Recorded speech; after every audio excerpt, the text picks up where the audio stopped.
Assalamualaikum warahmatullahi wabarakatuh. Salam sejahtera dan selamat malam. Kita jumpa kembali untuk untuk hari ni, Ahad, 14 hari bulan Ogos 2022. Saya ucap terima kasih. Saya terus siaran hari ni Ahad, walaupun saya fikir agak sayang nak lepaskan satu tajuk yang saya fikir jarang dan hampir tak pernah saya bentangkan secara detail di mana-mana selama saya stream hampir 3 tahun, iaitu untuk memahami geopolitik, sejarah, urutan masa dan seterusnya apa yang patut kita fahami sekarang, iaitu krisis perang di antara Hezbollah dan juga Israel. Inilah satu-satunya perang yang paling pelik kerana dia tidak merujuk kepada negara, dia merujuk puak Hezbollah berperang dengan sebuah negara, Israel. Dan Hezbollah adalah puak majoriti Syiah yang mendiami selatan Lebanon yang bersempadan dengan wilayah Bekaa Valley yang paling bersejarah juga antara pada perang tahun 1967.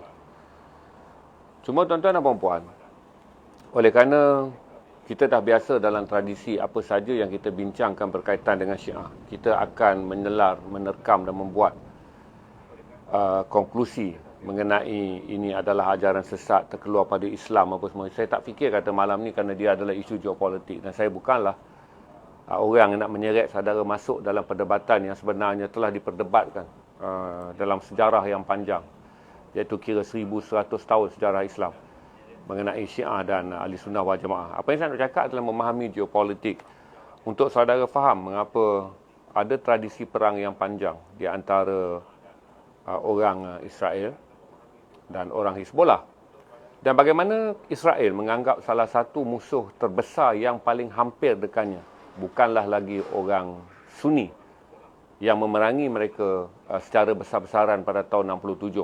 Israel pada tahun 1967 pada 5 hingga 10 hari bulan Jun 1967 berperang dengan apa yang dipanggil sebagai kepungan negara-negara Sunni, iaitu daripada Mesir, Jordan, Syria serta dibantu oleh Iraq.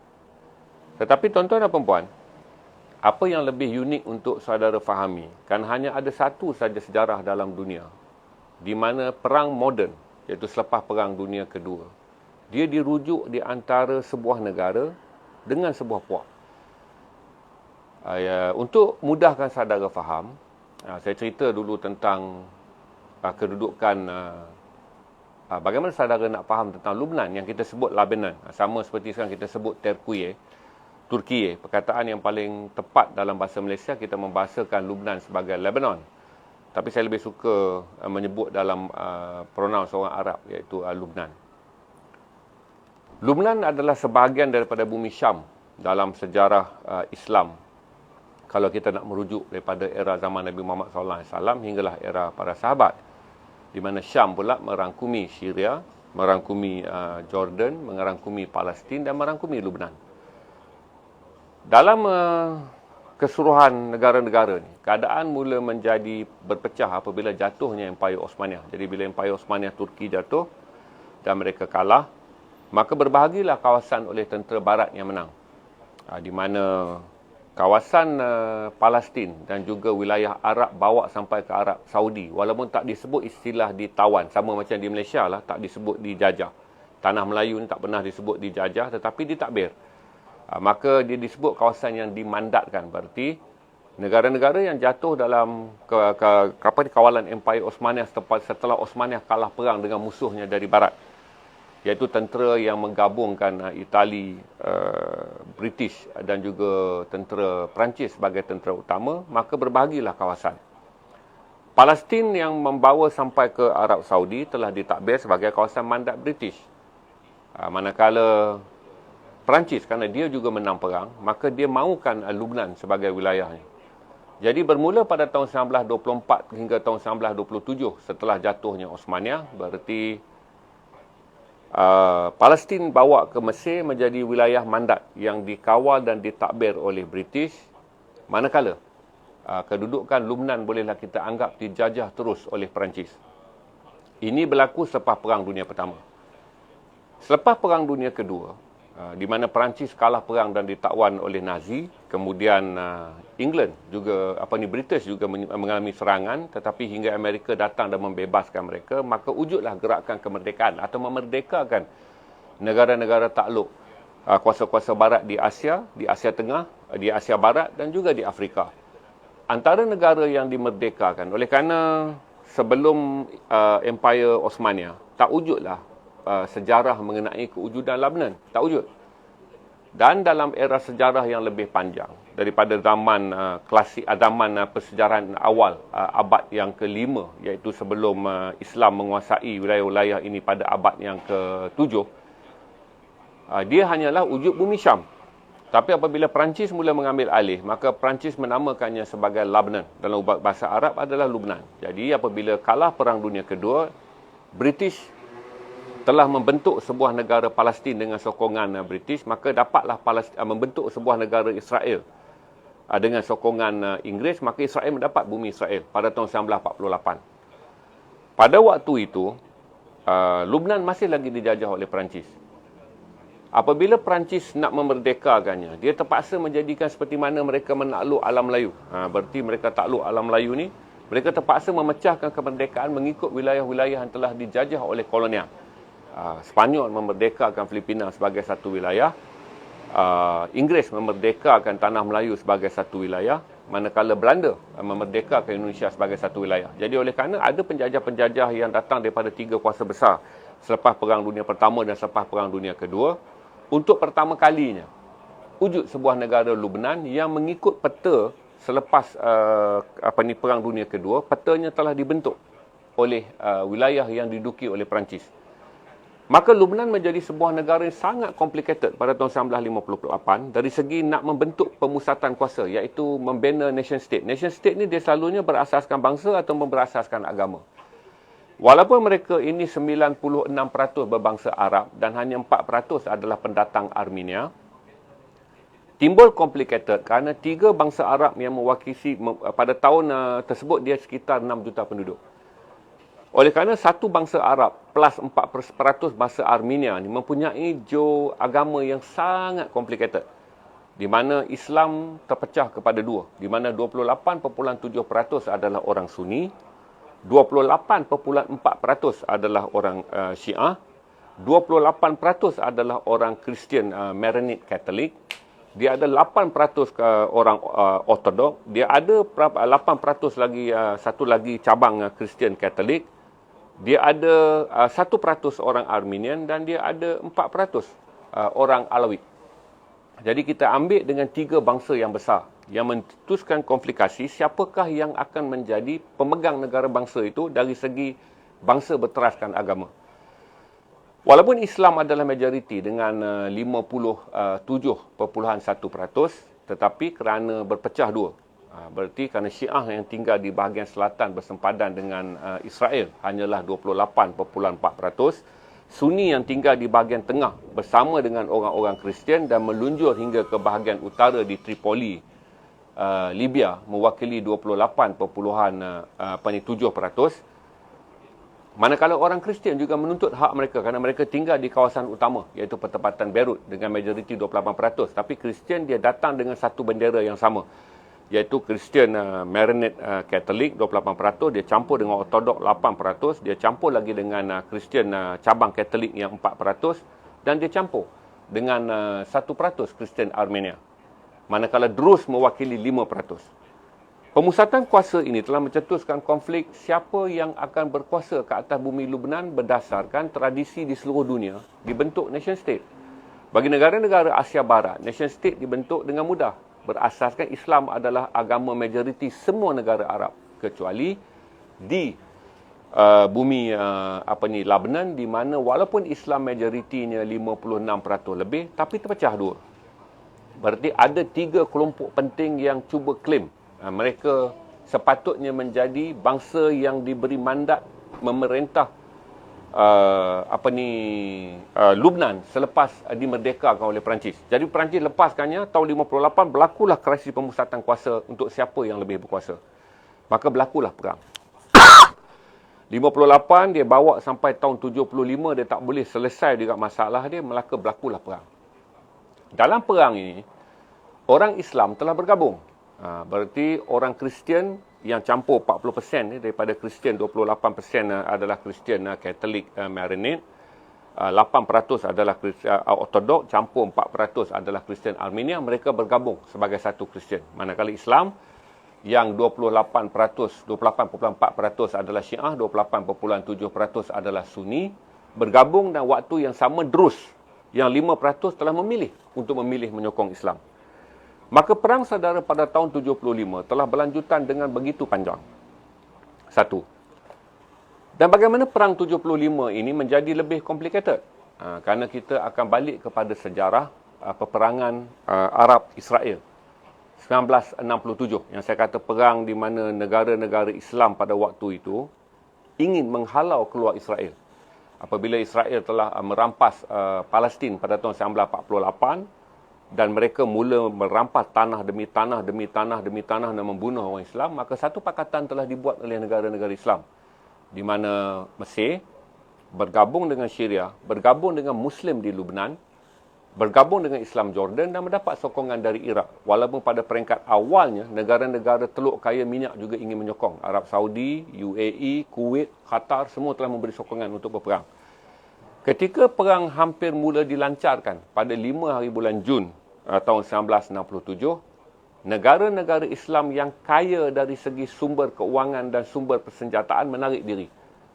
Negara-negara kaya minyak yang berapat dengan Amerika telah mendengar kata dua daripada Amerika untuk tidak terbabit menyerang proksi Amerika, iaitu Israel. Maka berperanglah negara-negara miskin.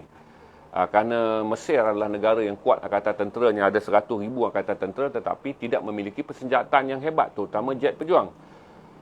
Jordan antara negara yang paling miskin yang turun berperang, tetapi dia bernasib baik kerana di belakangnya Iraq datang membantu.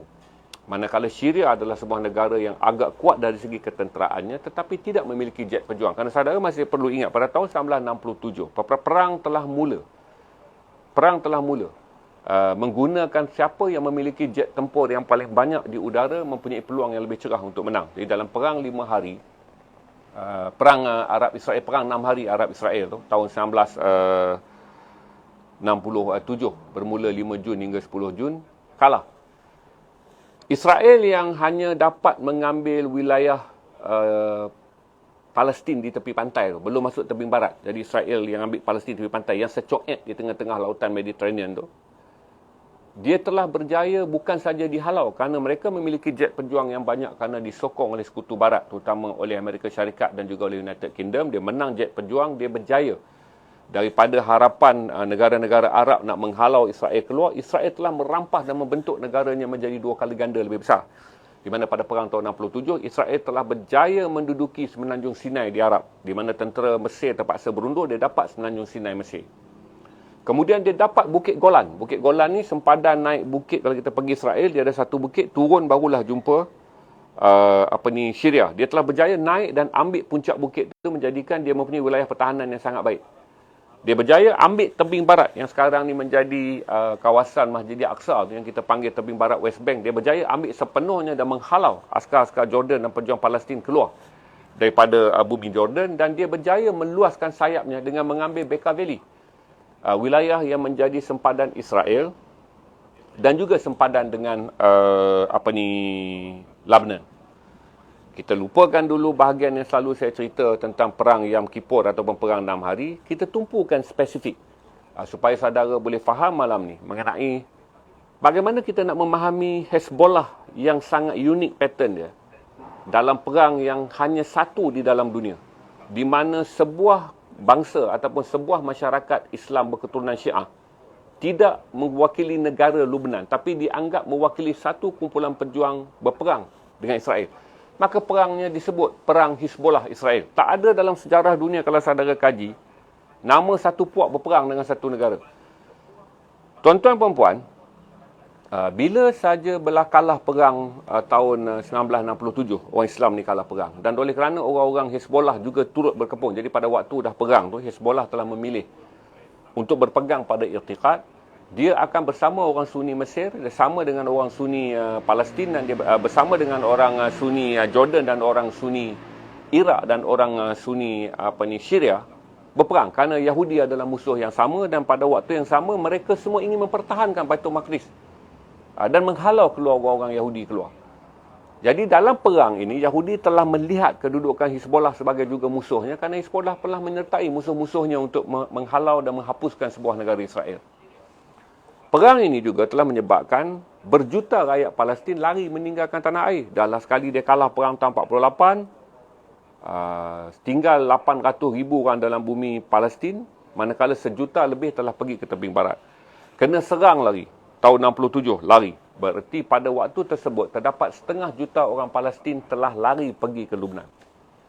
Orang-orang Palestin yang lari ke negara-negara lain, yang mana lari ke Jordan sampai sekarang ada kemah pelarian, yang mana lari ke Syria sampai sekarang ada kemah pelarian, yang mana lari pergi ke Iraq membentuk perkampungan mereka yang dah berpuluh-puluh tahun berketurunan mereka duduk, kesemuanya lari sebagai pelarian. Tetapi pada tahun 67, 500,000 rakyat Palestin yang lari ke Lebanon adalah komando PLO, Palestinian Liberation Organization, iaitu sayap tentera yang diperintah oleh Fatah, parti yang dipimpin oleh Allahyarham Yasir Arafat. Berarti orang Islam Palestin dengan jumlahnya 500,000 orang masuk dengan membawa senjata pada tahun 67, menjadikan ketidakstabilan sebuah negara yang tak tahu siapa pusat kuasa ni, kerana Lebanon ni memiliki 28% lebih kurang Syiah, 28% juga lebih kurang Sunni, 28% Kristian, campur Kristian Maronite, campur pula dengan Kristian-Kristian yang lain. Berarti kita pukul kata 56% adalah orang Islam dan 40% orang Kristian, 40% lagi adalah orang Drus. Bila datang orang Palestin dengan jumlah dia hampir 500,000 orang, dan pada waktu itu Lebanon hanya 5 juta orang. Sekarang Lebanon adalah 6.86 juta orang. Berarti orang Palestin menjadi bangsa yang besar, iaitu 500,000, menyumbang 10% kepada penduduk baru Lebanon. Dan kekuatannya pula orang Palestin memiliki senjata, kerana mereka masih lagi berharap mereka akan berjuang mendapatkan kembali Palestin dengan menjadikan Lebanon sebagai pengkalan. Dan mereka telah masuk ke dalam sebuah negara yang konflik telah berlaku, di mana pemusatan kuasa, siapa yang nak berkuasa masih lagi bergeser pada tahun-tahun yang sukar, iaitu mereka merdeka 58 sampai tahun 75 dah kecoh. Bila tahun 68 orang Palestin jadi pelarian dan masuk dan ada senjata, maka mereka mengukuhkan lagi persenjataan dimiliki oleh orang Islam. Kerana walaupun orang Hizbollah Syiah ini adalah Syiah dan orang Palestin yang menjadi pelarian adalah Sunni, tapi mereka mempunyai satu persamaan, iaitu pada perang tahun 1967, perang 5 hari yang kalah tu, mereka perang bersama. Di mana orang-orang Islam Hizbollah menyerang masuk daripada sempadan Lebanon, kemudian orang Palestin yang kalah lari menumpang di tanah air milik orang Hizbollah. Maka pada waktu itu timbul satu demografi yang sangat unik. Yang saya minta saudara malam ni yang nak dengar, jangan dulu masuk dan serbu bantai tentang Syiah. Saya tak boleh dengar. Saya bukan tak dengar, saya tak ada fikir kata sesuai. Kalau nanti tuan-tuan berdebat tentang Syiah tu kafir, Syiah tu keluar pada Islam, Syiah tu musuh, dia jadi susah. Saya delete banyak juga komen siang tadi kerana tuan-tuan tak faham. Malam ni kita nak bercakap tentang geopolitik untuk memahami bagaimana Sunni dan Syiah bergabung dan menerima hakikat bahawa Israel, Yahudi itu musuh yang nyata. Jadi apabila orang Palestin datang dan membawa senjata yang mereka larikan dalam perang tahun 1968, dia telah membentuk kedudukan Islam dengan menjadi lebih kuat. Akhirnya kerana pemusatan kuasa tak boleh dibentuk, iaitu sebuah negara Lebanon muda. Berarti kerana saya bagi tahu tadi, secara sejarah pada zaman lampau, Lebanon tak pernah wujud. Dia adalah wilayah daripada Syam. Bila datang saja Empire Osmaniyah, dia berada dalam bawah Empire Osmaniyah. Cuma apabila Empire Osmaniyah kalah dalam Perang Dunia Pertama, kawasan itu telah diberhagi oleh 3 tentera barat yang bergabung untuk menjatuhkan Empire Osmaniyah, iaitu British, Perancis dan juga Itali. Itali diambil banyak di bahagian kawasan Afrika lah, tak timbul isu. Cuma di bawah tanah Jazirah Arab ni, hujung tu sikit je lah Perancis nak untuk membentuk sebuah negara Lebanon, manakala bahagian Palestin, bahagian Syria bawa pergi sampai ke Arab Saudi. British mengatakan itu adalah kawasan mandat pilihan dia. Jadi bila dia merdeka, dia sebuah negara yang terpaksa menyusun semula pattern politik dia. Orang Kristian kata, kami 28% dan kami penduduk terutama dalam bandar paling maju, iaitu Beirut. Orang Kristian, orang Islam Syiah mengatakan kami majoriti, kami 28% yang menguasai wilayah selatan. Manakala orang Islam Syiah mengatakan kami duduk di bahagian Lubnan, di bahagian Beirut, dan kami menguasai bahagian utara tanah air. Tapi Kristian yang 28% juga mendapat sokongan daripada pecahan 3 lagi Kristian, iaitu 8% Kristian Ortodok, 4% Kristian Armenia, dan satu lagi cabang Kristian. Saya lupa nama Kristian apa, 4% saja Katolik Kristian tu. Berarti kita boleh anggap secara populasinya 56% orang Islam berperang dengan 40% orang Kristian, dicampuri oleh 4% orang Drus yang menyokong orang Islam. Dengan datangnya Palestin dengan persenjataan dia, berarti orang-orang Kristian yang 40% campur 3-4 mazhab ni berperang dalam perang saudara tahun 1975. Jadi dah tak ada dah pemusatan kuasa waktu, walaupun Lebanon menjadi negara termaju di Asia Barat hingga digelar Swiss Pantai Timur. Kerana dia dah berlaku tak tahu siapa yang akan menguasai pusat kuasa, berlaku perang saudara. Itu yang dipanggil perang civil yang bermula 1975 yang kita nak bincang malam ni, membawa kepada perang 1990. Lepas tu saya cerita balik perang 2006 yang mana saya saya pergi dan membuat liputan dan berada dalam bumi perang tersebut selama 5 hari. Apabila berlaku perang tahun 1975 hingga tahun 1990, oleh kerana Hizbollah Syiah Sunni Islam bergabung dengan 500,000 orang Palestin ini berperang, maka akhirnya Kristian tiada pilihan. Perang tahun 1975 dia tak ada pilihan, dan pada waktu yang sama Israel nampak peluang. Kalaulah dia nak tengok kekuatan orang yang akan memusuhi dia nampak bahawa dia tak mungkin lagi mendapat ancaman daripada Jordan. Syria mungkin tak begitu banyak mengancamnya. Mesir telah pun menandatangani perjanjian untuk mengiktiraf, kerana Mesir mendahului tahun 78, kerana bumi dia hilang banyak, dia nak dapat balik bumi dia. Maka Presiden Anwar Sadat telah pun berunding dengan Presiden Jimmy Carter, dan mereka telah bercakap dengan Perdana Menteri Menachem Begin Israel. Maka satu perjanjian Camp David ditandatangani, menjadikan Israel wilayah negara Islam yang pertama, menjadikan Mesir negara Islam yang pertama mengiktiraf Israel, dan akhirnya Israel menyerahkan kawasan yang dia jajah dalam perang 67, dia bagi balik tahun 78 pada Mesir. Maka Mesir menjadi negara pendiam. Dia ada hubungan damai, dia tak akan campur tangan dalam mana-mana perang daripada mana-mana teluk yang masih lagi bermusuh dengan Israel. Orang Israel mula nampak ancaman yang terbesar akan datang daripada dua puak yang dipanggil nothing tulus. Itu pertama 500,000 orang penduduk Palestin yang menjadi pelarian ke dalam bumi Lebanon yang memiliki senjata, kerana mereka adalah sayap PLO.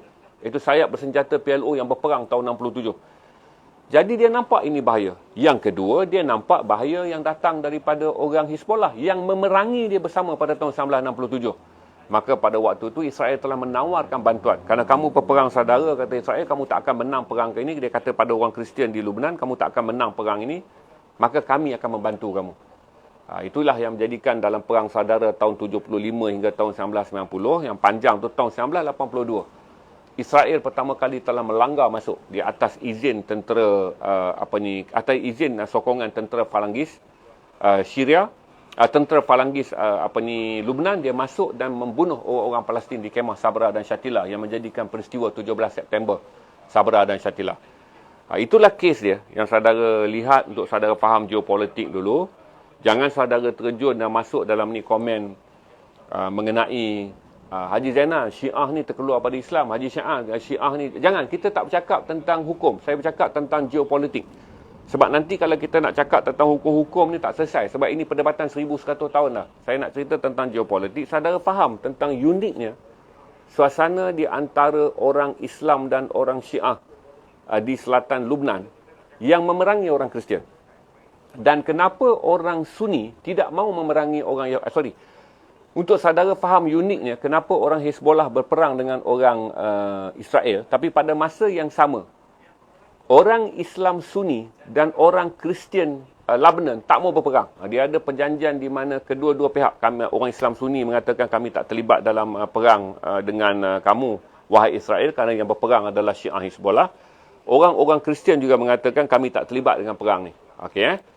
Untuk saudara faham, lepas tahun 1990, perjanjian damai di Lubnan berjaya dicapai. Berarti lepas saja perang kalah dan perang berlaku dengan begitu panjang, campur tangan, dan akhirnya selepas 15 tahun Syria Lubnan hampir musnah, maka rundingan damai telah pun dibuat. Maka terbentuklah keratu polisi kerajaan di mana negara ini akan memiliki seorang presiden daripada golongan Kristian, iaitu orang yang sama, Michael Aoun, sampai sekarang sebagai presiden, dan dia akan memiliki Perdana Menteri daripada kalangan orang Islam. Berarti presidennya adalah Kristian, Perdana Menterinya adalah Islam. Manakala orang Syiah yang menguasai wilayah selatan dalam bentuk kuasa autonomi dilantik sebagai menteri kabinet. Tapi hingga sekarang daripada tentera Lubnan tidak pernah berkuasa di selatan Lubnan. Sebab tu bila saya pergi ke selatan Lubnan, sampai saja melepasi sempadan Sidon Tyre tu, saya tak lagi dilindungi oleh tentera Lubnan. Berarti bidang kuasa seterusnya saya berunding dengan Hizbollah. Tuan-tuan dan puan-puan, bila tahun 1990 tamat perang saudara dan terbentuklah sebuah negara Lubnan dengan mempunyai komposisi presidennya adalah Kristian, Perdana Menterinya Islam Sunni, Menteri Kabinet akan dijemput daripada kerajaan, daripada pemimpin Syiah, tetapi Syiah menguasai kawasan wilayah autonomi selatan, iaitu betul-betul menghadap sempadan dengan Israel. Dan akhirnya, bahagian-bahagian lain tak tegang lah.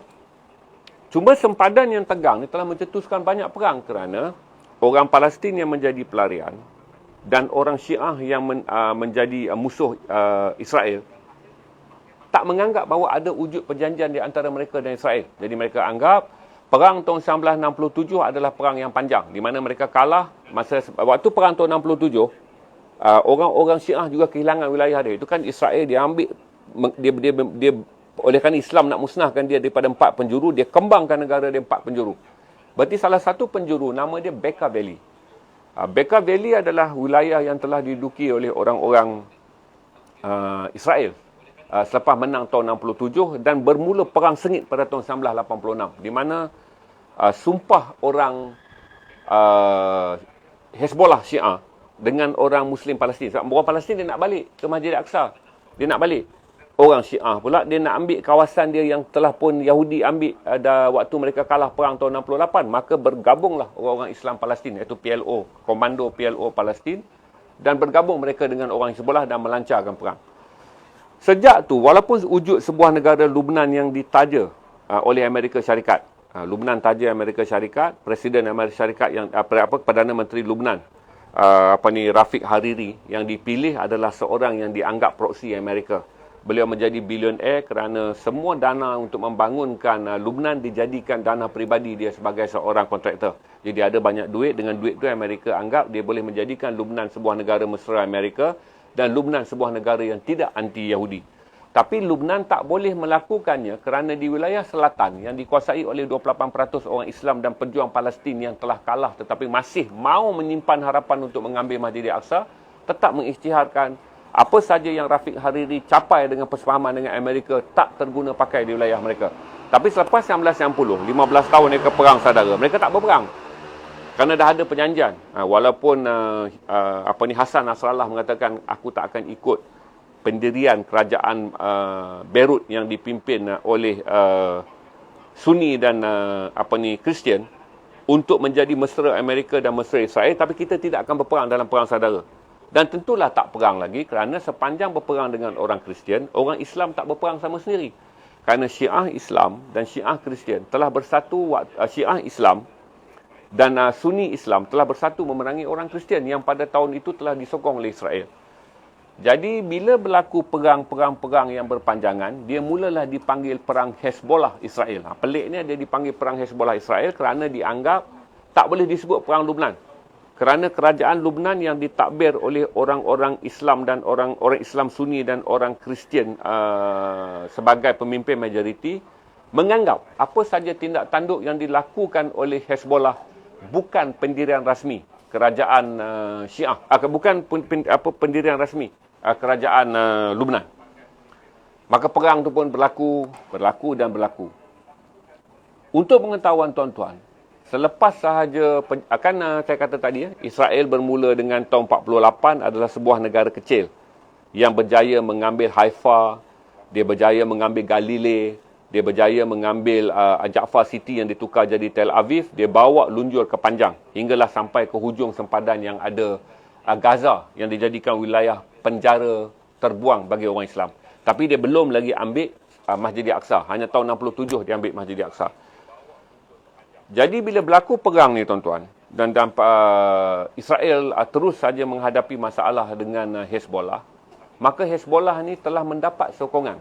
Ingat bila berlaku perang saudara dan waktu yang sama revolusi Iran telah berlaku, di mana jatuhnya kerajaan Shah di Iran dan naiknya Ayatollah Khomeini. Bila Ayatollah Khomeini naik tahun 79, dia telah membuat satu keputusan bahawa dia tidak akan membiarkan Hezbollah berjuang bersendirian. Kerana Hezbollah Syiah, Ayatollah Khomeini Iran juga Syiah, maka dia telah membekalkan begitu banyak senjata.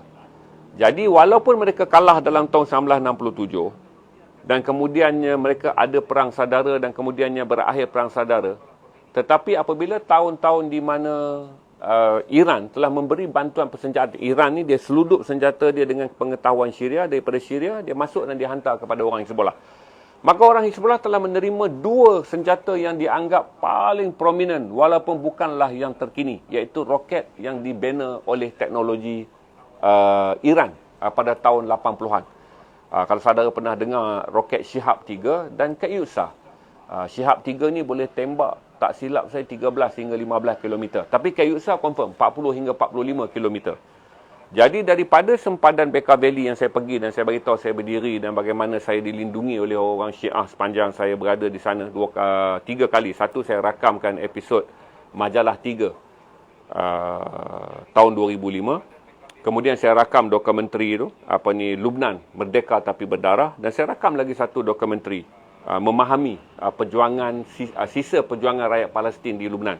3 kali saya pergi. Jadi bila saya sampai di sempadan, tahun 2005, setahun sebelum perang yang saya nak cerita, yang saya masuk perang, bombing. Tapi 2005, saya dah sampai dengan Nozli Pak Wan Cik untuk Majalah 3, iaitu kira-kira setahun sebelum berlakunya perang apa yang dipanggil perang Lebanon, perang Israel Hezbollah, yang berlaku pada 12 hari bulan Julai hingga 14 hari bulan Ogos 2006. Jadi sebab hari ini 14 Ogos, saya ambil ini saya dah kata ini cantik ni kalau saya stream, berarti telah tamat 16 tahun perang yang menjadi perang terakhir, kebangkitan yang terhebat, di mana dalam perang itulah Israel kalah. Berarti Israel tak pernah kalah dalam semua perang, tapi tahun 2006. Oleh kerana serangan yang telah dilancarkan oleh Hezbollah sangat luar biasa, di mana mereka menggunakan 2 roket yang telah pun dibantu oleh Iran, mereka berjaya melancar 2 roket, iaitu Katyusha yang panjangnya 40 ke 45 km, jatuh di Haifa. Haifa ni adalah bandar besar. Haifa ni bandar besar, bandar kelahiran Yasser Arafat sebelum keluarga dia dihalau keluar ketika rampasan Palestin oleh Israel.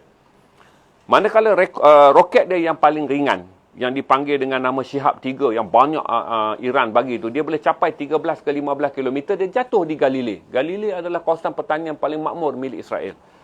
Dengan tembakan roket tahun 2006 yang begitu dahsyat dan begitu luar biasa, Israel terpaksa bertindak balas. Dia mula-mula perang tu tak besar. Dia bermula dengan 2 orang tentera Israel meronda di kawasan sempadan tahun 2006. Bekaa Valley masih lagi menjadi kawasan yang baru dimerdekakan oleh Israel dan diserahkan balik kepada orang Islam Syiah. Tapi orang Syiah ni dia sentiasa tahap dia, sebab dia pernah berbai'ah. Kalau saudara pergi, saya interview dalam Majalah 3 seorang kolonel Palestin yang menjadi pelarian di Lubnan, tinggal di Tyre, dan dia memimpin kira-kira 5,000 komando Palestin. Komando Palestin ni siang dia jual air jadi buluh kontrak, jadi apa, dia tak ada uniform. Bila berlaku saja siren jihad, mereka akan perang. Begitu juga Hezbollah, tuan-tuan. Hezbollah ni kalau saudara rajin tengok online, carilah TV di Al-Manar. Hezbollah ni pun dia tak ada askar bergaji. Kehidupan mereka ni menjadi petani, menjadi buruh, menjadi apa. Tapi semua daripada mereka tahu siapa di brigade apa, siapa di brigade apa. Bila panggil siren perang je, rakyat dia keluar berperang. Dan mereka menanam peluru-peluru berpandu mereka dalam perut tanah saja. Dia tak ada kamp tentera, tak ada apa, tak dapat dikesan. Kerana satelit teknologi yang dimiliki oleh Israel agak tinggi dengan bantuan Amerika. Dalam era perang moden, mereka mula menggunakan teknologi. Pelancar-pelancar roket mereka yang dibekalkan oleh Iran ditanam dalam perut bumi. Atas tu adalah ladang jagung. Jadi bila nak perang saja, mereka terpaksa mengorbankan ladang jagung dia. Roket tu terpancak naik macam saudara tengok stadium lampu spotlight. Dia akan tembak. Kalau adalah 50 biji roket dia tembak, tutup, dia lari kan, dia pergi sembunyi pula dekat ladang yang lain. Serangan-serangan ini telah memberi pukulan yang hebat dalam perang tahun 2006. Apabila 154 tentera Israel mati dan hampir 300 rakyat dia cedera. Israel begitu marah dengan serangan yang dianggap tak pernah mereka alami selepas tahun 67. Maksudnya lepas perang tahun 67 ni Israel tak pernah kalah teruk macam perang tahun 2006 yang saya pergi. Israel bertindak balas, maka dia melancarkan bom 50 kg itu. Yang saya kata beratus-ratus biji bom telah dilepaskan sepanjang perang 34 hari. Di mana 5 hari saya, Wan Kamarudin dan Dang Suria terperangkap dalam pengorbanan perang tersebut.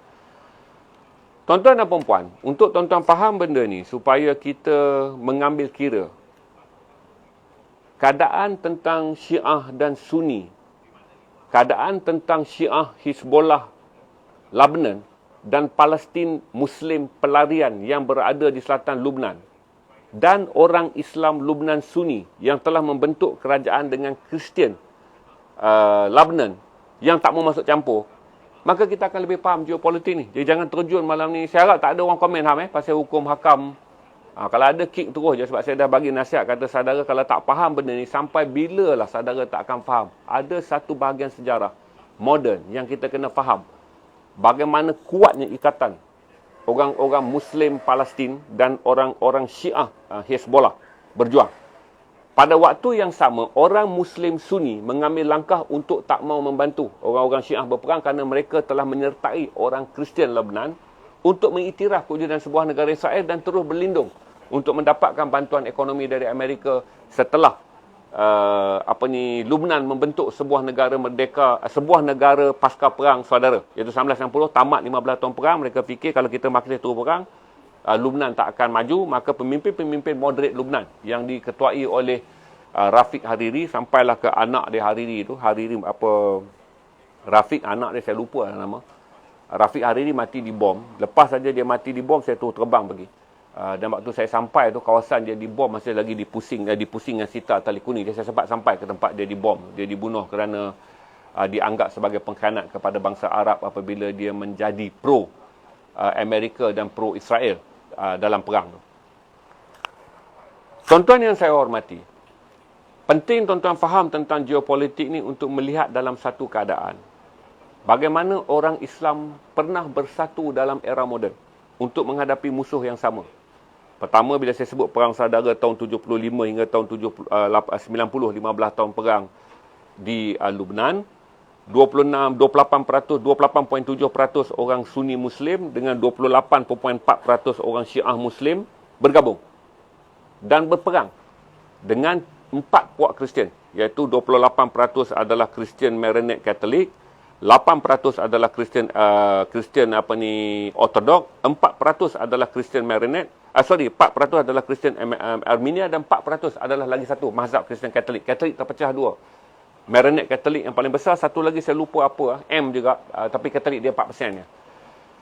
Perang ini telah memberikan gambaran bahawa ada 15 tahun di mana orang Islam bersefahaman, iaitu mereka menghadapi, waktu tu tuan-tuan, berita di Malaysia kalau tuan-tuan zaman budak, kita terpaksa menggunakan satu istilah yang sangat pelik untuk mengelakkan ketegangan di Malaysia. Kita tak menulis perang tu adalah perang Islam dan Kristian.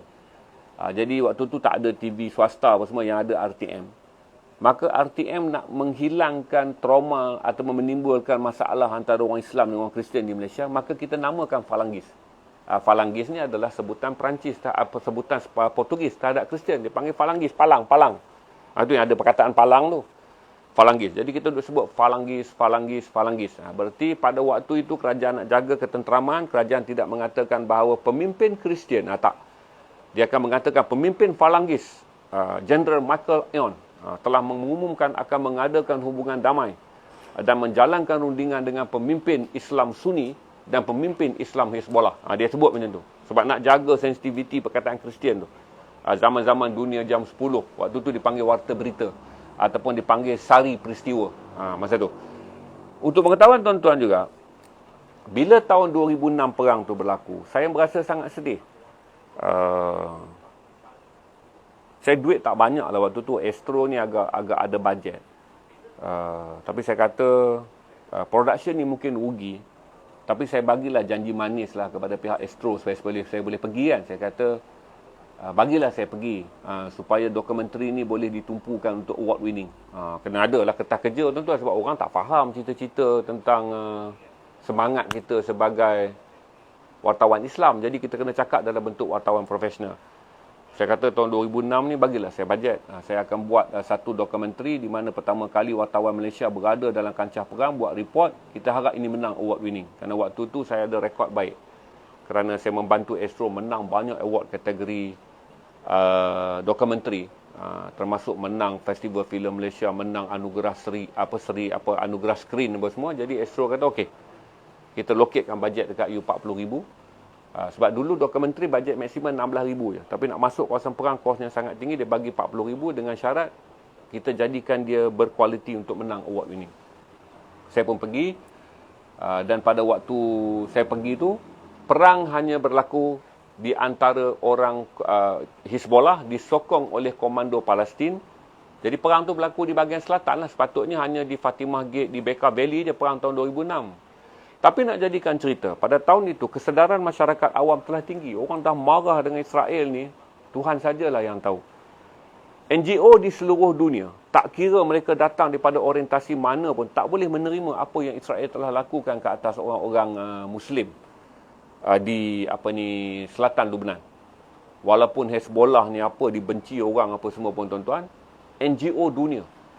Saya boleh bagi tahu pada saudara 12, saya ingat lagi lah, 12 NGO dunia berpengkalan di Damsyik waktu tu. Saya tengok berkoyan-koyan lori tunggu nak masuk NGO Islam ni. Ketika orang Islam yang lain tu tak beranilah. Negara-negara Islam macam Malaysia tak berani hantar bantuan sebab kita dikatakan nanti pro Syiah. Kerana pada waktu tu kita ni ada perangai, apa Syiah biar dia mampus, apa Syiah biar dia mati.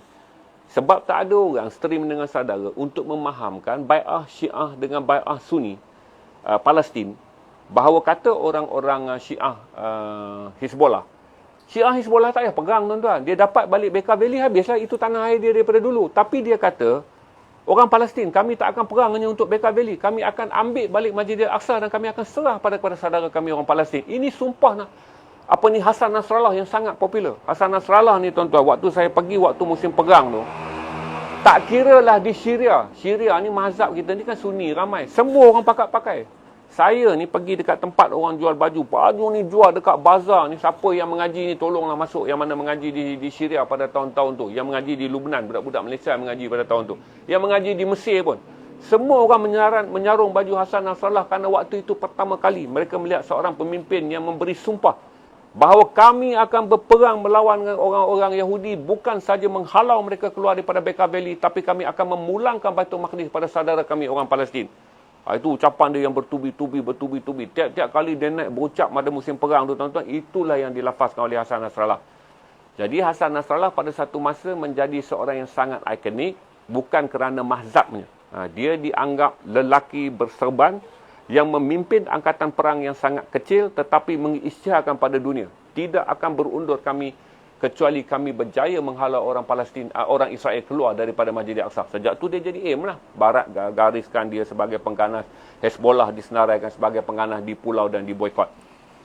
Bila tahun 2006 ni tuan-tuan, oleh kerana NGO dunia telah pun merasa apa patut Israel buat hingga bunuh, bombing orang ramai. Israel ni bila dia marah, Yahudi ni bila dia marah tuan-tuan, bayi dalam buaian pun dia bom. Dia bom hinggalah 12 NGO besar dunia. Waktu saya sampai ni, saya bertemu. Ni saya tak boleh bohong pada tuan-tuan. Saya sampai terlewat sehari pada Mamat Sabu. Abang Mat Sabu ada, Mamat Sabu masuk. Mamat Sabu masuk, dia hantar duit, dia balik. Saya tak sempat jumpa dia. Kerana dia dah keluar daripada Lebanon, dia dapat brief, dia tengok keadaan perang, dia hantar duit, dia balik. Ni Abang Mat Sabu. Saya kena puji bab ni, walaupun saya dengan dia tak ngam. Dia telah menjalankan misi. Pada waktu tu tuan-tuan, bila saya dengar Abang Mat Sabu masuk $10,000 USD, saya masih ingat lagi, saya cakap dengan Fadli, saya menangis. Saya kata, perang macam ni, bombing tengah hangat ni. Berang ni Bang Mat masuk. Saya dengan Mat Sabu ni dulu kenal dalam, sebab saya wartawan yang tak begitu popular. Saya bolehlah cover majlis PAS di Taman Melewa. Jadi bila pergi pakai tag utusan, orang halau keluar. Satu hari saya jumpa dengan Bang Mat. Bang Mat, saya budak baru kerja Bang Mat. Saya kalau tak dapat story, bos saya buang saya kerja. Tengok ni kad saya ni. Kan saya baru masuk kerja. Jadi Mat Sabu kata, kau ikut aku. Dia bawa saya, dia kata, kau duduk depan pentas. Nanti apa-apa aku cakap, kata kau budak utusan. Jadi saya masuk, orang lain tak berani halau saya lah. Pasal Mat Sabu bawa saya. Dia ahli Parlimen Kuala Kedah waktu tu. Jadi Mat Sabu bawa saya pun kenal Mat Sabu. Itulah setakat itu. Tapi bila saya sampai, saya nampak Mat Sabu masuk dan menghantar bantuan. Walaupun dia tak boleh sampai masuk ke dalam garisan perang, dia masuk, dia hantar duit, dia keluar. Jadi Mat Sabu tidak bermalam. Bila misi bantuan kemanusiaan begitu panjang, saya kata kita tak boleh tunggu dan didang dengan Wan Din. Kalau kita tunggu je dang dengan Wan Din dekat Damsyik ni, tak ada apa kita boleh buat sebab jaraknya sangat jauh. Jom kita lari pergi ke Home. Home ni tempat wafatnya Khalid bin Walid, iaitu kawasan di mana Khalid bin Walid menang perang dia yang terakhir pada tahun 632 Masihi itu. Dia minta tak balik ke Mekah selepas dia minta menarik diri daripada memimpin Angkatan Perang Islam. Maka dia wafat di Home. Jadi kami pun base di kampung dekat masjid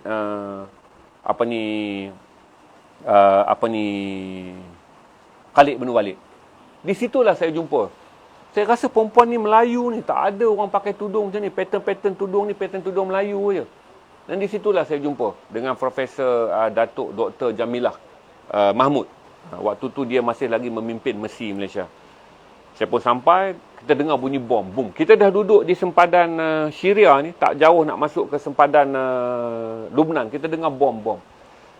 Saya kata dengan doktor, kami dua je Melayu. Yang lain NGO yang lain, semuanya adalah orang Kristian. Saya sebut Kristian lah, tapi istilah paling tepat, semuanya adalah orang Eropah. Tengah berkumpul dengan makanan, dengan ubat nak tunggu. Nak masuk tak boleh. Saya kata dekat Dr. Jamilah, boleh masuk? Dr. Jamilah kata jangan masuk dulu sana. Sebab saya takut bombing berlaku dengan begitu berat ni. Nampak semua ni, yang ada ni tak masuk. Akhirnya tuan-tuan, NGO dunia ni sampai sekarang lah, sebab itulah tuan-tuan, saya bagi tahu kepada tuan-tuan. Satu agama ni belum tentu kita sayang saudara kita. Satu agama ni belum tentu kita sayang saudara saya. Saya berada di garisan perang, tuan-tuan. Saya berada di garisan perang. Dan waktu itulah NGO Kristian, ataupun tak usah sebut Kristian lah, susah. Mereka ni bukanlah agama, NGO Barat, telah menipu dengan menukar dia orang punya kain lori canvas dia orang tu kepada kain United Nations. Dah tak ada cara nak buat masuk dah. Mereka ni NGO biasa. Kalau dia orang masuk kena bom, tiada jaminan. Tetapi bom, kalau Israel bom saja truk bantuan makanan NGO United Nations, maka Israel akan dianggap melanggar piagam undang-undang antarabangsa. Tuan-tuan boleh bayang nekat orang putih ni, tuan-tuan. Dia tukar dia punya canvas penutup van tu kepada canvas United Nations. Saya dah masuk dulu, dah selamat sampai sebab saya tak bawa bekalan makanan. Saya hanya masuk dengan kereta. Sampai di pintu sempadan, saya tak boleh masuk 2 hari. Saya tahu kata Dang Suria seorang gadis yang cantik, dan saya tahu di sempadan bila ada perang, semua pegawai tentera stres. Perang ni pegawai tentera tak boleh balik kan, stres. Saya kata, Dang, tak kesudah ni kita tidur dekat immigration sempadan Homs masuk ke Beirut ni. Kau pergilah Dang, buat sesuatu lah. Sebab Dang dah selalu bila saya kata buat sesuatu, dia tahulah dia telah pergi morat pegawai tentera Afghanistan untuk saya boleh masuk Afghanistan. Dia dah mengorat pegawai immigration Kazakhstan ketika duit saya dirampas. Maka dia buatlah kerana dia seorang wanita cantik yang sangat ayu. Dan saya tahu semua panglima-panglima perang yang duduk tak boleh balik pada rumah tengok anak bini sangat stres. Maka dia jumpalah dengan seorang kenal yang jaga sempadan tu. Maka Dang bercakap dengan dia kerana kenal tu boleh sikit-sikit bahasa Inggeris. Dang bercakap dalam bahasa Inggeris, izinlah kami masuk. Sebab kami tak mungkin balik ke Malaysia kerana kami dah sampai jauh. Jadi last kali kenal tu pada dah 2 hari sebelum tu pegawai dia duk halau kami tak bagi dengan mengatakan masuk apa orang tengah duk bom mati berapa ribu orang dah. Kenal tu kata masuk, tapi kalau kamu mati jangan bagi tahu kata aku yang benarkan. Sebab kamu bukanlah orang yang pertama yang akan mati kerana ribu orang dah mati. Allahu Akbar. Terus saya lari masuk. Saya Wan Din Dang Suria. Kameraman saya adalah Azman. Kameraman saya adalah Man. Kami masuk 4 orang. Tuan-tuan dan puan-puan, Bila saya sampai masuk, saya telah bertemu dengan seorang lelaki yang bekerja dengan BBC London. Dia seorang lelaki Arab Mesir, dia kerja dengan BBC London dan dia ada banyak pengalaman membuat liputan radio. Maka dia kata pada saya, Zainal, saya takut saya tak jumpa kamu kerana saya akan berpengkalan di kawasan yang lain. Saya bagi kamu tip. Dia kata, pergi jangan tinggal di kawasan orang Islam. Setiap kali kamu nak bermalam, lari dan tinggal di dalam kawasan orang Kristian. Kerana kami telah mendapat maklumat, Amerika telah menghantar arahan kepada Israel untuk tidak sesekali mengebom kawasan orang Kristian kerana orang Kristian tak terbabit dalam perang ni. Kan perang ni dah jadi Hezbollah plus sisa PLO Palestin tahun 2006 perang dengan Israel. Berarti orang Sunni dengan orang Kristian Lubnan tak terlibat. Maka kami pun tidurlah dalam kawasan Kristian Lubnan. Iaitu nama dia Alhambra, hotel-hotel yang mempunyai gaya seni bena Perancis. Kami duduk situ dan situlah saya merakamkan banyak kejadian perang. Tuan-tuan dan puan-puan, apa yang saya nak ingatkan dengan tuan-tuan puan untuk buka satu pandangan tuan-tuan dan puan-puan. Apabila kita duduk di atas kerusi dan kita membaca satu perkara dengan bacaan, dia menajamkan akal kita tapi mungkin menumpulkan hati kita. Ingat, bacaan, dia mungkin menajamkan akal kita tapi menumpulkan hati kita. Tapi saya nak berkongsi dengan saudara, bagaimana bila sampai ke tempat perang. Saya menghormati orang Hezbollah ni. Kan Hezbollah saya kata tolong saya 2 kali. Satu masa sebelum perang saya pergi dengan Nozi Pak Wan Cik nak ambil gambar. Dia kata okey, dia dah letak 3 orang dia ikut Nozi dan saya. Sekiranya penembak tepat Israel tembak daripada jarak 200 meter dalam apa jenis peluru pun, peluru itu akan kena 3 orang yang mengiringi. Dia kata letak kamera engkau, nanti dekat belakang sana akan ada 3 orang saya buat sibuk. Tapi tiap kali Nozi langkah, mereka dah tahu di mana sniper Israel duduk. Tahun 2005 ketika sempadan tu baru dibentuk selepas Hezbollah menang perang di mana Israel berundur. Jadi pada tahun 2006 bila saya masuk, saya berasa sangat sedih. Saya kata, ya Allah, kesian orang Hezbollah kerana mereka berperang sendirian. Kerana dalam perang tersebut orang Islam yang membentuk kerajaan Lubnan, orang Islam Sunni yang membentuk kerajaan Lubnan dengan orang Kristian yang membentuk kerajaan Lubnan menganggap ini bukan perang Lubnan. Mereka tak terlibat. Mereka menganggap ini adalah perang Hezbollah dan perang Israel. Itu nama dia perang 2006 sebagai perang Hezbollah Israel. Dia tak nama perang Lubnan kerana dianggap Hezbollah saja yang berperang. Tuan-tuan dan puan-puan, saya kata apa yang saudara baca mungkin hanya menajamkan fikiran saja tapi tidak hati dia. Kadang-kadang kebencian kita kepada mazhab kita ambil dalam bahagian-bahagian di mana kejituan belum diuji. Saya sampai di satu tempat di mana kejituan itu diuji. Jadi saya beritahu pada tuan-tuan tentang sejarah bagaimana Hassan Nasrallah memberi perlindungan kepada orang Palestin ketika orang Palestin menjadi pelarian tahun 67. Bagaimana Hassan Nasrallah terus berperang dan dia anggap walaupun dia dapat balik wilayah dia yang dia hilang tahun 1967, dia dapat balik wilayah dia pada tahun 86, tahun 2000, tahun 86 dan tahun 2000 tu dia dapat balik.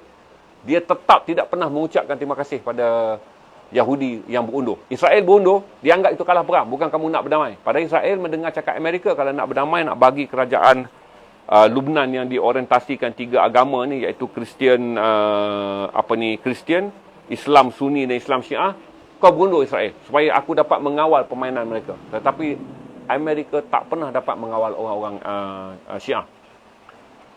Jadi oleh kerana misi bantuan ni masuk dan saya masuk dulu. Saya masuk dulu, last kali misi bantuan ni tunggu-tunggu, dia dengar kelaparan kanak-kanak mati. Patut kurang hajar Israel ni tuan-tuan. Dia punya marah kerana orang-orang Lubnan, kan dia, orang Lubnan Kristian dengan orang Lubnan Islam kata tak mau masuk campur. Tapi orang Lubnan Kristian dan orang Lubnan Islam atas dasar kemanusiaan telah membenarkan kanak-kanak Hezbollah lari dan bersembunyi. Sebab tinggalkan kawasan yang dia orang bom, kawasan Hezbollah tu, biarlah orang dewasa bom.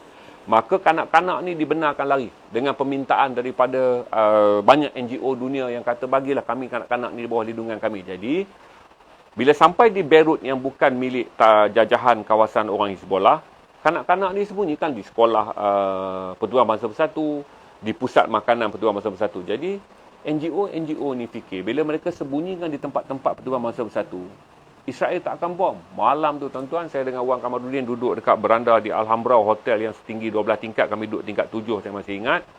Kita nampak jet bunyi, kita kata masak boom boom boom boom bom. Esok kita tahu semua yang tempat dibom adalah tempat di mana Pertubuhan Bangsa-Bangsa Bersatu menyembunyikan kanak-kanak Syiah yang dilindungi di dalam wilayah yang sebenarnya milik orang Islam Sunni dan juga orang Kristian yang tak terbabit dengan perang. Tuan-tuan dan perempuan, bila berlaku saja benda tu, dunia dah tak boleh tahan dah. Bukan dunia ni, bukan pemimpin dunia, NGO dunia. Ini NGO dunia, Oxfam, mana-mana NGO dunia, saya kata 12 terperangkap di Damsyik dah sampai di home ni. Kawan-kawan Dr. Profesor Datuk Dr. Jamilah ni. Dia orang ni tukar dia orang punya canvas. Dia orang pakai canvas United Nations, dia orang masuk. 2 hari lepas dia orang masuk, intelijen Mesir, intelijen Yahudi tahu. Itulah bombing ke atas kapal makanan. Atas atas lori makanan. Allahu Akbar. Pada waktu tu nak menitik mata. Sebab saya fikir kata, kita tak buat apa-apa kerana kita duk berkelahi tentang mazhab. Tapi orang-orang Itali, orang Perancis yang berfikir bahawa, saya tak pastilah tuan-tuan. Saya anggap kata mereka good human being lah. Saya tak anggap mereka good Christian pun sebab dia orang datang sebagai NGO.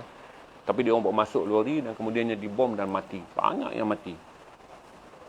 Dan pada waktu tu saya jadi lagi sedih. Sebab tu bila saya hujahkan pada saudara tentang perang mazhab, tentang permusuhan mazhab, saya ada satu peristiwa yang saya alami ketika berada di Lubnan yang menyebabkan saya rasa sedih. Di mana saya kata kebencian yang ditanam hanya kerana kita kata orang tu kafir, orang tu kata kita kafir.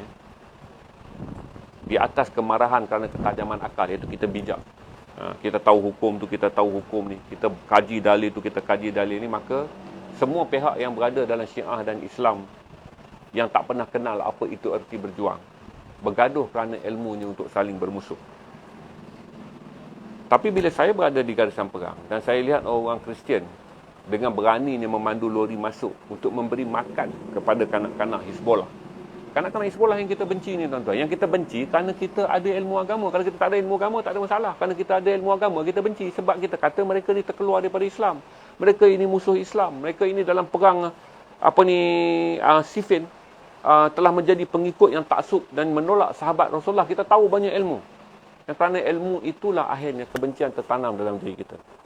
Jadi kita terpaksa bergantung kepada orang-orang yang jahil. Yang saya sebut jahil ni, jahil ilmu lah. Terpaksalah bergantung pada orang NGO apa semua, hantar makanan yang mati di bom. Itulah pertama kali tuan-tuan yang jadi pengajaran pada saya dan saya menangis. Kerana saya kata selepas ni, ya Allah, aku tak akan berdebat mengenai mazhab. Demi Allah, aku tak akan berdebat mengenai mazhab. Kerana aku tahu bagaimana teruknya jadi kepada orang Islam, kebencian yang jadi pada orang Islam, kerana hati dan kerana fikiran mereka dipertajamkan oleh mazhab, hati mereka akan ditumpulkan oleh rasa umah. Lepas tu saya kata, bila dah bom, last kali makanan tak boleh masuk lah. Saya rasa lori sempat masuk dalam berbelas lah. Kemudian semua kena bom, jadi mana tanker yang sangkut di home, kerajaan Damsyik minta buka bumbung dia. Sebab dia takut jet pejuang Israel bukan saja serang Lubnan, dia masuk sampai ke sepadan home, dia bom home. Dan waktu tu NGO yang masih pasal-pasal tu pelarian pun dah banyak lari. Untuk pengetahuan saudara, dah kerana perang teruk. Selain daripada pelarian Islam ni sembunyi di Beirut, ramai orang Beirut lari pergi ke home, tumpang. Sebab Beirut pun duk kena bom hari-hari kerana Israel kata, walaupun Beirut tak berperang dengan kami bom kerana dia marah orang-orang Islam Sunni dan orang Islam Syiah yang kononnya tak mau campur tangan dalam perang tersebut telah memberi pelindungan kepada pelarian Islam Syiah. Dan dia marah kepada orang-orang Islam kerajaan Lebanon dan orang-orang Kristian kerajaan Lebanon kerana membenarkan bantuan antarabangsa masuk dengan menjadikan Beirut sebagai transit. Dia nak putuskan supaya mati kebuluran, bayi dalam buayan pun mati di kalangan orang Syiah. Jadi pengeboman tu berlaku dan akhirnya keadaan yang berlaku, tinggal di dalam garisan perang menjadi semakin rumit.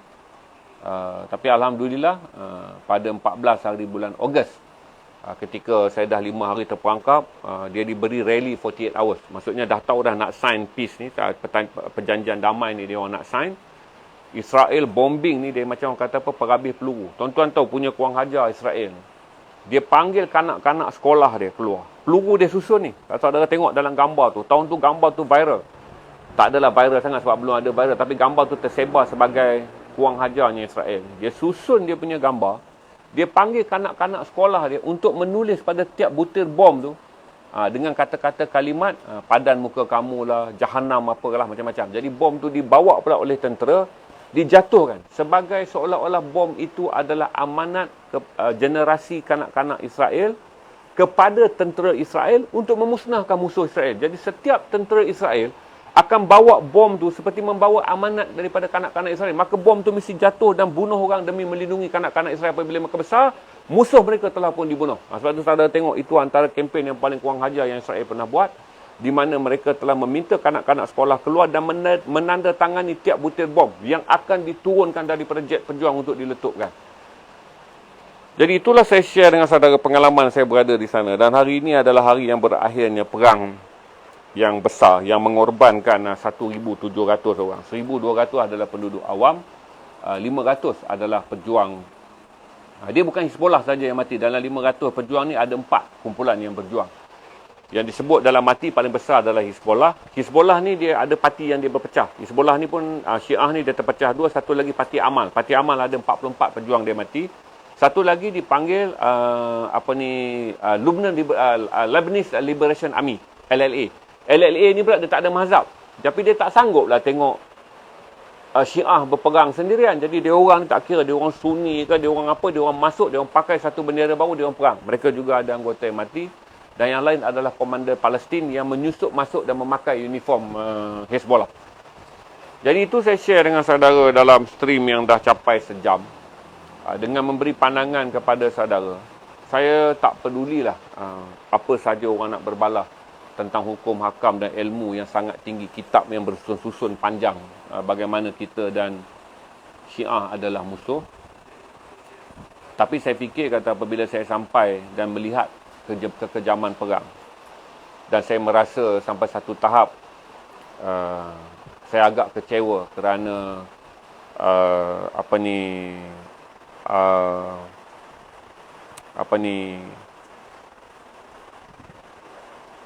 Islam Sunni telah memilih untuk lebih memelihara hubungannya dengan Kristian Lebanon untuk terus mendapat bantuan Amerika, dan untuk terus mendapat bantuan Amerika mereka tak boleh bermusuh dengan Israel.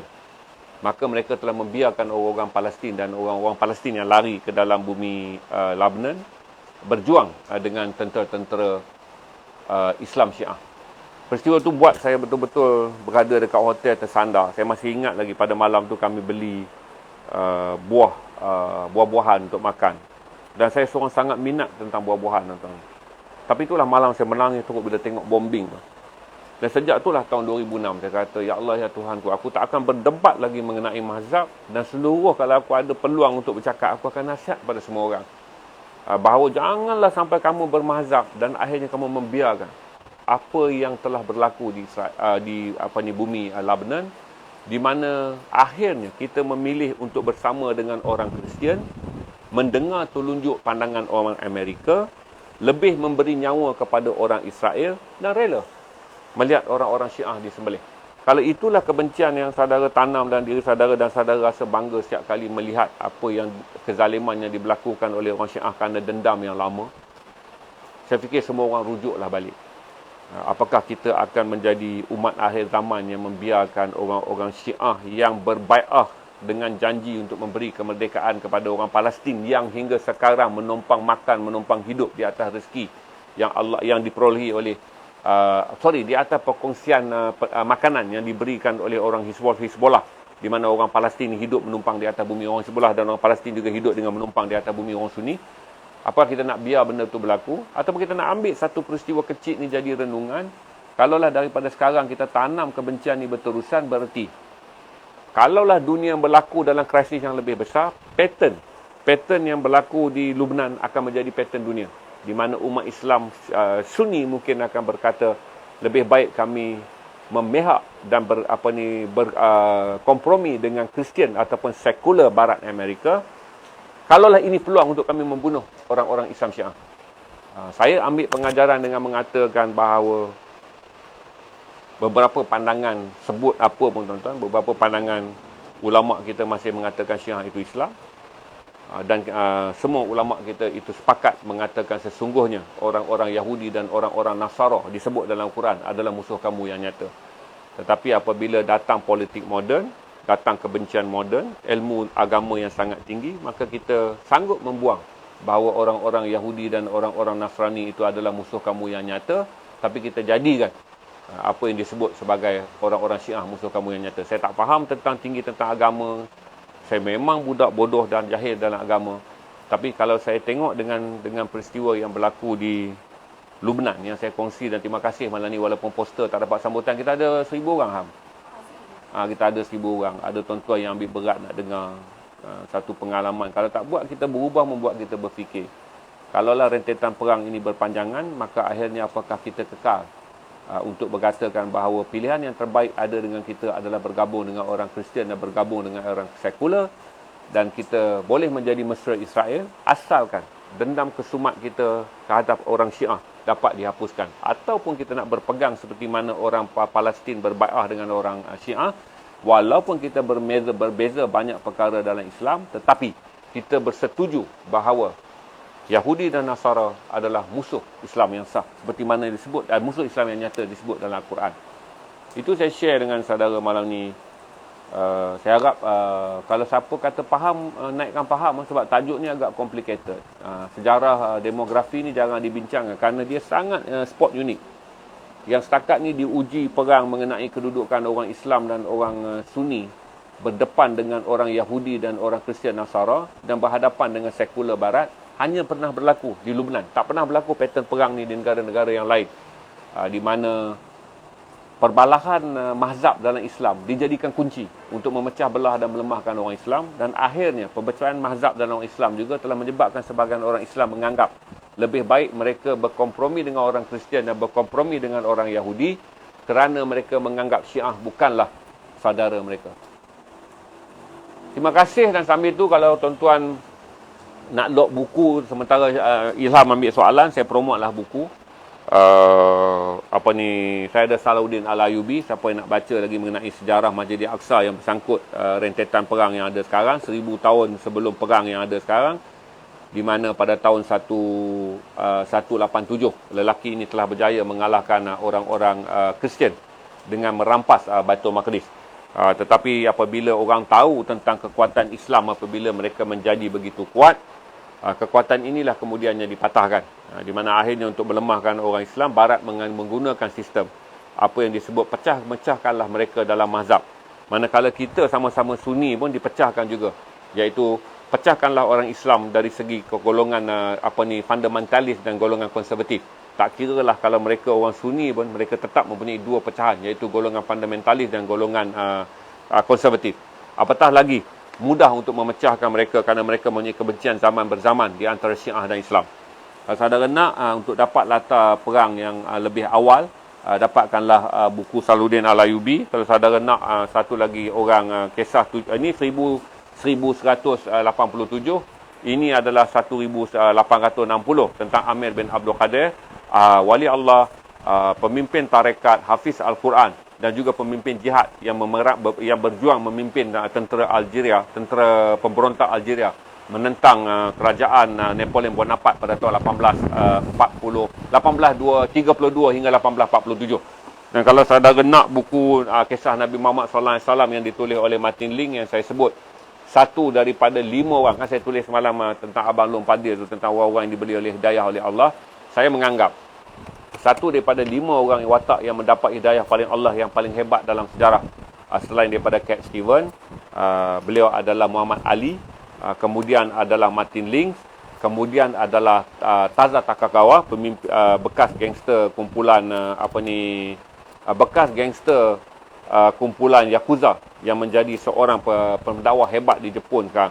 Jika saudara nak, boleh ambil Martin Link kerana dia bukan saja masuk Islam, dia menjadi cendekiawan, dia menjadi seorang daripada aliran tasawuf tarekat yang sangat terkenal, dan dia kembali ke rahmatullah sebagai seorang yang dianggap oleh orang Barat sebagai ahli yang paling tepat untuk merujuk sejarah Rasulullah berdasarkan kajian kesarjanaannya, kerana dia adalah seorang sarjana.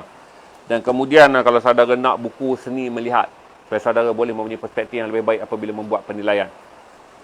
Saya ucap terima kasih tuan-tuan yang ada malam ni. Kalau ada soalan, saya layan sikit. Hari ni pun hujan renyai-renyai, bateri ada lagi, tak padam lagi. Saya pun agak sibuk kerana petang saya dah mula masuk ke studio. Syukur Alhamdulillah, Allah mudahkan urusan studio dah pun nak masuk ke peringkat final. Saya haraplah pada awal September saya dah boleh mula menemukan saudara dengan barang-barangan joki ZRA Stream. InsyaAllah saya akan harap saya boleh mula joki pada Merdeka. Saya nak belanja saudara dengan Levi's Nos Pakistan. Saya harap saya boleh belanja saudara dengan Nos seluar baru, seluar baru NOS yang saya akan jual dengan harga murah, dari jenama Dockers.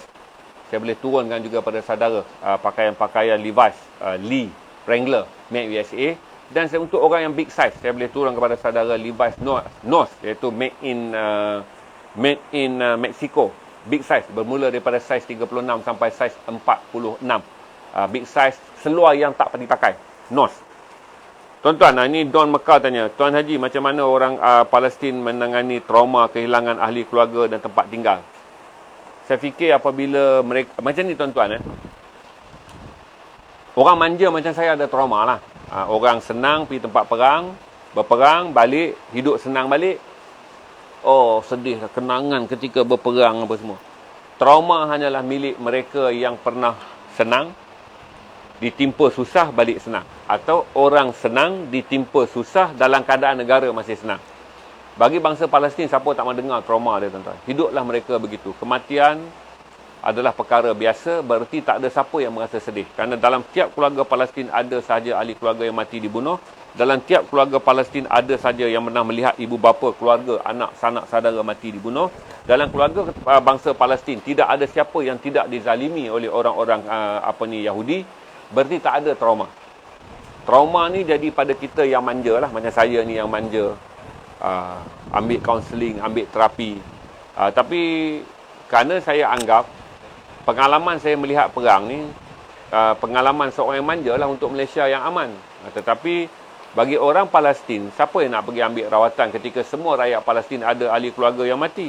Siapa yang nak pergi ambil rawatan perang ketika semua orang mendengar dentuman bom? Siapa yang nak bagi pemulihan psikologi pada kanak-kanak yang semua kanak-kanak melihat bagaimana rumah mereka musnah dan saudara mara mereka mati? Jadi saya anggap kata itu bukan trauma. Mereka telah dilahirkan sebagai bangsa yang Allah uji pada akhir zaman dengan satu ujian. Walaupun kamu tidak mendapat kebahagiaan di akhirat, tetapi pintu bagi tiap kamu menuju syurga adalah terbuka. Kalau kamu mati dalam pintu syahidku, maka kamu dapat syahid. Kalau kamu mati dalam pintu kematian biasa, kamu akan mati sebagai pintu bangsa yang telah aku ketahui berjuang dan mempertahankan agamaku. Itulah saya boleh sebut tentang trauma tu. Yang saya kata trauma yang saya lihat dengan Profesor Datuk Dr. Jamilah ni. Oleh kerana di Lubnan, Beirut ni, dia ada perang saudara, tapi dia mati perang saudara tahun 1990. Sejak tu Beirut ni tak pernah lah kena bom. Aman kan, perang saudara dah habis 1990. Adalah bom-bom yang dirancang untuk bom politik, termasuk bunuh Presiden Rafiq Hariri. Tapi budak perempuan dan juga kanak-kanak yang saya tengok histeria tu adalah pelarian orang Kristian dan Muslim Lubnan. Yang kerana Beirut telah dibom, maka United Nations kata larikan dia orang ni keluar, letakkan mereka di home, di bumi yang dimerdekakan dalam sejarah Islam oleh Khalid bin Walid. Jadi saya sampai di sebuah sekolah dan saya nampaklah orang meracau, bercakap seorang, budak-budak perempuan yang sangat takut, kanak-kanak yang menyendiri kerana tak seperti orang Palestin yang berada di bumi Palestin dan juga orang Hizbollah dan orang Syiah Palestin yang berperang di sempadan Bekaa Valley yang selalu dah masak dengan pengumuman dan tempur bertempur. Orang di Beirut, pengalaman kanak-kanak mendengar bom pada 12 hari bulan Julai hingga 14 hari bulan Ogos memang menghasilkan trauma. Dan kalau remaja dia ada potensi gila. Sebab kalau tanya Datuk Dr. Jamilah, sebab Dr. Datuk Jamilah ni dia ada di situ waktu tu. Dia yang paling banyak buat kerja menjaga di sempadan ni. Dia punya gila ni dah sampai di home, mereka ingat mereka kena lari pada bom lagi. Sebab bila duduk di home, bila bom 50 kg jatuh, dia boleh dengar jarak dia sampai berbelas kilometer. Jadi oleh kerana bom tu masih jatuh di kawasan bom. Dan waktu tu pula tentera Israel ni dia jahat. Bila dia dah bom Beirut, dia ronda patah balik, dia akan jatuh 1-2 biji bom di sempadan untuk menakutkan misi bantuan. Jangan kamu cross sebatan yang hantar bantuan makanan. Jadi dia buatlah, dia bom, baki 2-3 biji, dia lepas dekat sempadan. Bagi isyarat kerana dia tahu di home ni berpuluh-puluh NGO telah pun berada di situ. 12 ni memang dah ada truk makanan untuk hantar masuk yang saya kata. Jadi Israel belanja bom untuk bagi warning, kalau kamu masuk, kamu juga akan dibom. Jadi bila dengar bunyi bom tu, kita tahulah budak trauma, menjerit, meraung. Yang saya kata Dr. Jamilah pun jadi tak tahu nak buat apa. Ubat tak ada tuan-tuan. Ubat kalau bawa pun ubat untuk luka perang. Tak mungkinlah kita ada ubat. Ialah Dr. Jamilah dan juga NGO yang pergi tak banyak kaunselor psikiatris yang boleh prescribe ubat. Dan ubat bila berlaku dalam misi perang, orang jarang hantar ubat psikiatris. Orang banyak hantar ubat untuk kecederaan perang. Jadi kalau ubat pun bagi kaunseling pun tak begitu bagus. Saya masih ingat satu budak perempuan, dia boleh dengar bunyi bom walaupun bom tak ada. Dipanggil sebagai trauma, seolah-olah semua bunyi yang jatuh macam ni. Kalau adalah, katalah bagi contoh pintu tertutup, pum, pintu tertutup. Bunyi itu hantar kepada dia sebagai isyarat bom. Kerana dia terlampau takut. Itu yang saya nampak lah, dia meraung dan menjerit, meraung dan menjerit. Dia adalah seorang Kristian Lubnan. Dia ada Kristian Lubnan. Dia sebenarnya tuan-tuan, hubungan orang Islam dan orang Kristian Lubnan, walaupun dia ada perang saudara, tapi sebahagian daripada mereka memang marah dengan Israel kerana mereka menganggap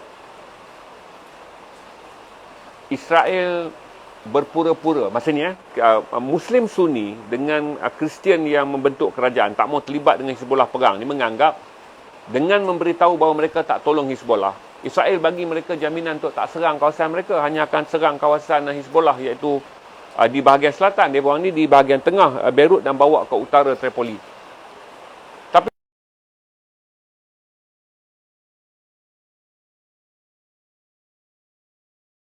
di bandar Beirut dengan orang Islam belot kerana membenarkan bantuan makanan antarabangsa masuk. Dia bom juga sekali.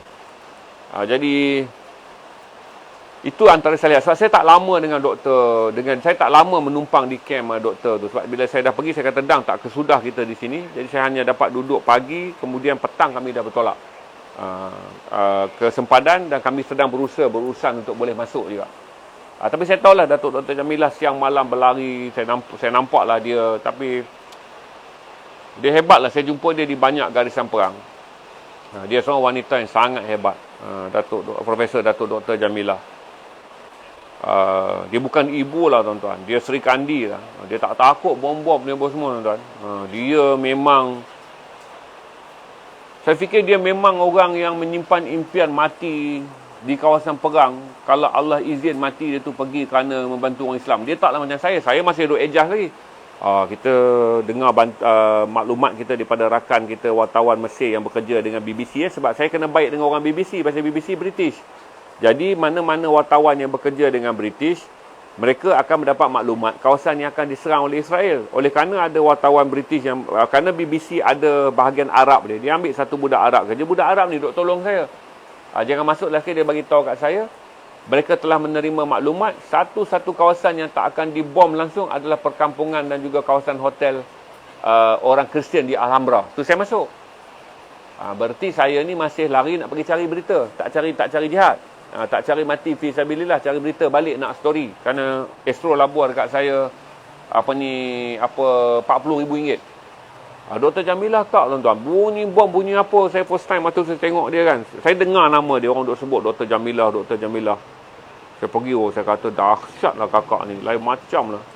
Dia dah pernah kena colek di, waktu tu terlepas dah peristiwa dia kena colek di Iraq tahun 2001. Sebab ini tahun 2006. Masih lagi lah, daring lah kakak ni. Itu tuan-tuan, saya share dengan tuan-tuan. Tuan-tuan lock buku lah. Tuan-tuan boleh saja tak bersetuju dengan saya, tapi jangan maki saya lah. Sebab saya tak datang di sini untuk berdakwah mengenai pro mana-mana. Saya seorang ahli sunnah wal jamaah. Saya menghormati ulama-ulama ahli sunnah wal jamaah. Tapi saya tak ada kebencian.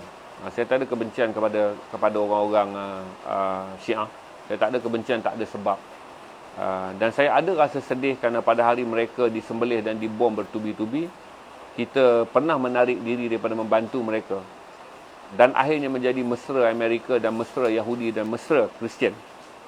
Semata-mata kita anggap itu lebih berbaloi daripada menolong seorang Syiah. Jadi saya fikir kalau gelombang ini menjadi lebih besar, Barat tahu dah dengan menganggap bahawa pattern cara berfikir orang Islam dalam krisis perang Lubnan boleh menjadi pattern orang Islam di krisis di seluruh dunia, maka apa yang mereka perlu buat kalau mereka nak melemahkan orang Islam, 3 tahun sebelum perang dengan orang Islam, bakarkanlah api permusuhan di antara mazhab sesama mereka.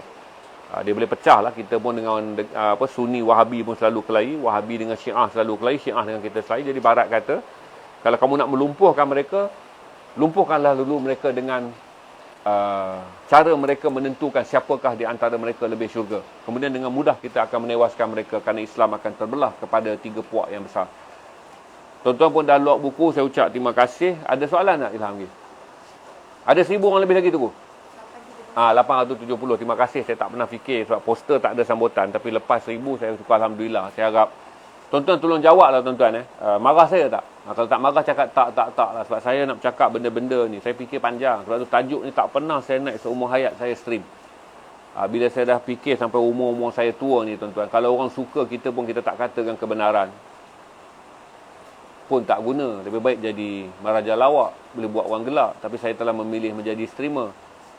Kenalah ambil juga bahagian kita bercakap satu benda yang orang tak suka, orang sumpah seranah kita. Tapi saya sampaikan pandangan saya daripada sudut hati saya untuk saudara fikir tentang apa yang selalu saya kata fikir.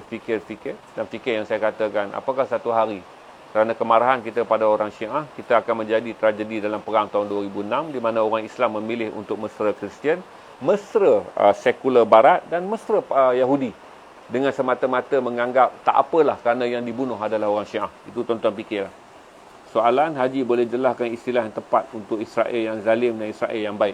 Israel yang zalim kita panggil Zionis, iaitu mereka yang berpegang kepada apa yang dipanggil sebagai piagam pembentukan negara Israel 1894. Di mana perkataan Zionis ni tak wujud. Dulu yang wujud hanyalah Bani Yahudi ataupun orang Yahudi. Tapi apabila 1894, pada tahun 1794, seorang lelaki Yahudi yang sangat terkenal sebagai cendekiawan, dia adalah seorang Yahudi daripada Basel, Switzerland. Dia menyatukan orang Yahudi dan mengadakan pertemuan di Basel, Switzerland. Nama dia adalah Theodor Herzl. Bila Theodor Herzl datang dan dia jumpa 200 orang Yahudi yang berpengaruh. Kerana pada waktu tu Yahudi tak ada negara dan Theodor Herzl mula menyedari orang Yahudi menjadi bangsa yang hebat di seluruh dunia, menguasai ekonomi dunia sangat hebat. Tapi alangkah sedih kerana mereka bangsa yang tak bernegara. Maka Theodor Herzl telah mengumpulkan 200 Yahudi dengan separuh daripadanya adalah Yahudi yang berasal daripada Rusia. Maka dia menembuhkan apa yang dipanggil sebagai Judastat, iaitu sebuah negara Judais, iaitu Judas State, negara Judais. Dalam pertemuan di Basel pada tahun 1894 inilah mereka telah membuat satu resolusi. Mereka akan melobi dengan menggunakan network mereka, iaitu Rothschild, seorang bangsawan dan juga ahli politik yang berpengaruh di England, untuk mendapat bantuan England bagi membolehkan England membantu Yahudi membentuk sebuah negara di atas bumi Palestin. Dan kemudian apabila Empire Ottoman jatuh dan memang Britain mendapat mandat memerintah Baitul Maqdis, Palestin dan juga tanah Saudi, maka akhirnya resolusi 1894 secara senyap telah ditandatangani pada tahun 1907 di Balfour. Balfour ni dipanggil resolusi yang ditandatangani oleh komuniti ahli parlimen Britain secara diam, bahawa mereka menyokong sebarang bentuk usaha untuk membina sebuah negara Israel. Jadi peluang itu tiba pada tahun 1948 ketika tamat Perang Dunia Kedua, apabila British ingin meninggalkan tanah jajahannya di Palestin dan dia takut sekiranya Empire Ottoman bangkit lagi, maka dia buat satu perjanjian barter trade, di mana kami bagi tanah air ni kepada kamu, maka kamu akan menjadi wilayah zon penampan kepada kepentingan orang Yahudi, kepentingan orang Barat sekiranya Islam akan bangkit lagi daripada Asia Barat. Maka dapatlah orang Israel sebuah negara dan hingga sekaranglah Israel menjalankan tugasnya sebagai ejen Barat, iaitu menjadi kawasan pemantauan, ada nuklear, ada apa semua. Kalaulah Islam nak bangkit lagi daripada Ottoman, Islam nak bangkit lagi daripada Parsi, Islam nak bangkit daripada mana ceruk pun, maka Israel akan menjadi kubu pertama untuk mereka melancarkan apa bentuk senjata termasuk senjata nuklear bagi menghapus kebangkitan dan pergerakan Islam masuk ke Eropah, kerana mereka belajar bahawa apa yang mereka telah lalai dan mereka telah cuai ketika kebangkitan Empire Ottoman boleh berlaku pada bila-bila masa, kerana Islam adalah agama yang akan mampu mendapatkan penaklukan ke atas bumi Eropah. Itu saja saya ucapkan semua. Ribuan terima kasih. Assalamualaikum warahmatullahi taala wabarakatuh.